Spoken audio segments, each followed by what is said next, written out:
little tip.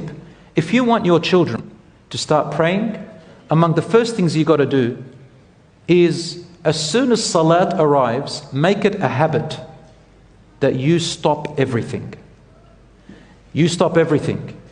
Whatever you're doing, you're on your phone, you're reciting Quran, whatever you're doing, make it a habit. Doesn't matter if it's 8 out of 10 times, because sometimes you can't. Stop it in front of your children and let them see that the majority of the time you stop as soon as the salat comes and you get up and make salat. If you're a father and you go to the masjid, or you pray at home, or you're a mother, or you're a brother, or you're a sister, it doesn't matter who you are. And I say pray prayers in the house if you've got children every now and then, and invite your children to pray with you. They will know that prayer is very important. That's one of the tactics. Another thing you can do is words of dhikr. Whenever you leave your house, enter your car, come back home, go to sleep, wake up, make sure your dhikr is said out loud if your children are still small. Say it loudly and encourage them to say it with you, such as when you get in the car. Subhanalladhi sakhara lana hadha wa ma kunna lahu, and your children continue. Muqrinin, okay, wa inna ila rabbina, and they say la munqalibun, even if they say it wrong. When I first taught my little daughter, she was about 2 years old, she used to say bababli boom. But it doesn't matter, that's beautiful. As they get older, you instill that. Why don't you make dua in the morning as you're taking them to school? Say, today we're going to make dua for special people. Who do you want to choose? So and so. Let's make dua.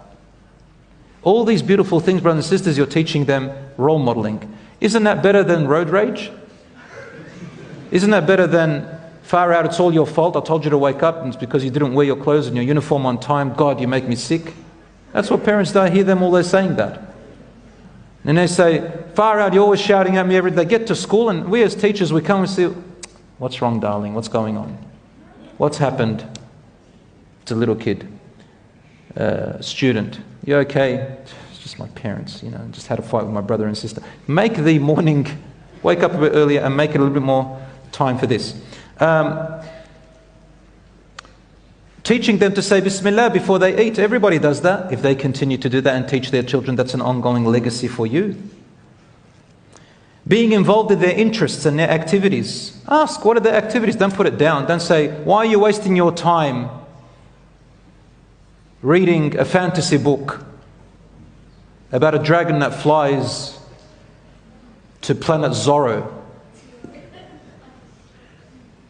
Sit down with her. Sit down with him. Say, let's read it together and let's see what we're learning over here. Why don't you become a teacher? You see a little daughter or your little son looking on something to watch, cartoon thing, sit with them and say, what's happening over here? And be a teacher for them as they watch it. It works. And you can guide them, inshallah. So be involved in their interests and watch how much connection you will have with them. So take that advantage to teach them morals, ethics, and so on. Righteous company. Take them with you to the mosque every now and then.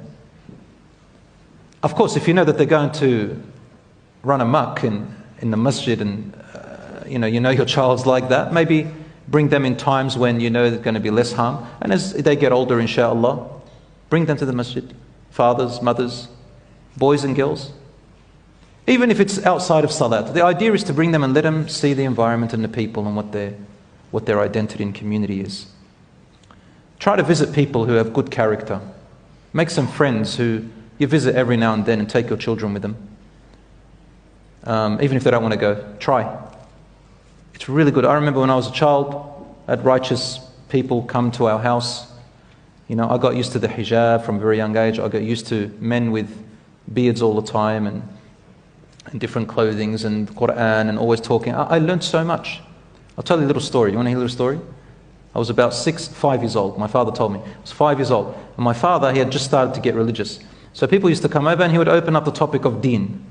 And I would listen. Nobody would notice me there, this little skinny, tiny kid sitting there deep in the couch. And I would just be listening. And one day I hear my father saying, when you go to the toilet, you shouldn't talk. Like it's not good to talk in the toilet. Next day, little Bilal, 5 years old, goes to the toilet. And my father calls me and I didn't respond. My mum calls me. So they didn't wait. I'm only 5 years old. Why isn't he responding? It's the first time it's ever happened. So they go to the neighbours. I'm not there.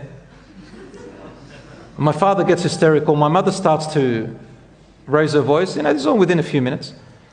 Little Bilal comes out. And I'm right in front of him. I'm coming out of the house.